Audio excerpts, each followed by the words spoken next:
Hello guys, അപ്പോൾ ഞാൻ അമ്പലത്തിൽ പോകാൻ വേണ്ടി ഇറങ്ങിയതാണ് കേട്ടോ. അപ്പോൾ രാമായണ മാസം തുടങ്ങിയിട്ട് ഞാൻ ഇത്ര ദിവസമായിട്ട് അമ്പലത്തൊന്നും പോയിട്ടുണ്ടായിരുന്നില്ല. എനിക്ക് പോകാനുള്ള ഒഴിവ് കിട്ടിയിട്ടുണ്ടായിരുന്നില്ല. അപ്പോൾ ഇന്നൊന്ന് ഫ്രീ ആയപ്പോൾ അമ്പലത്തിൽ പോകാൻ വേണ്ടി ഇറങ്ങിയതാണ് കേട്ടോ.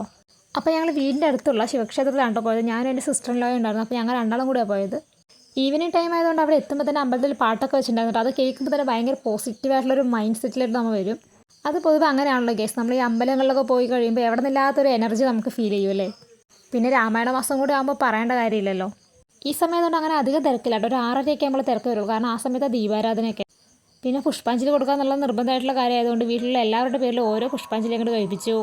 പിള്ളേരാരും കൂടെ ഇല്ലാത്തതുകൊണ്ട് കുറച്ചൊരു അമ്പലത്തിൽ ടൈം സ്പെൻഡ് ചെയ്യാന്നുള്ളൊരു മൈൻഡ് സെറ്റിലാണ് കേട്ടോ ഒന്ന് പോയത് തന്നെ. പൊതുവെ അമ്പലത്തിൽ പോയി നമ്മൾ പെട്ടെന്ന് തൊഴുതിറങ്ങാൻ പറ്റില്ലല്ലോ. അതുപോലെ തന്നെ രാമായണ മാസം ആയതുകൊണ്ട് തന്നെ ഇവിടെ അധ്യാത്മ രാമായണം വായിക്കുന്നുണ്ടായിരുന്നു കേട്ടോ. അപ്പോൾ ഞങ്ങൾ തൊഴുതിറങ്ങി കഴിഞ്ഞ ശേഷം ഞങ്ങൾ രണ്ടാളും കൂടെ അവിടെ പുല്ലുവായൊക്കെ വിരിച്ച് അവരുടെ കൂടെ അവിടെ പോയി ഇരുന്നു കേട്ടോ. അപ്പോൾ തന്നെ മൈൻഡൊക്കെ നല്ല കാമായിട്ടുണ്ടായിരുന്നു. അങ്ങനെ ഞങ്ങൾ രണ്ടാളും കൂടെ 1 മണിക്കൂർ അവിടെ സ്പെൻഡ് ചെയ്തു കേട്ടോ. 5:30 മുതൽ 6:30 വരെ. പിന്നെ 6:30ക്ക് ദീപാരാധനയൊക്കെ കഴിഞ്ഞിട്ടാണ് അവിടെ നിന്ന് ഇറങ്ങിയത്. അധികമായി സംസാരിക്കേണ്ടതില്ല അതുകൊണ്ട് ഇങ്ങനെ പറഞ്ഞുകൊണ്ട് ബാലയോട് ഇങ്ങനെ പറഞ്ഞപ്പോൾ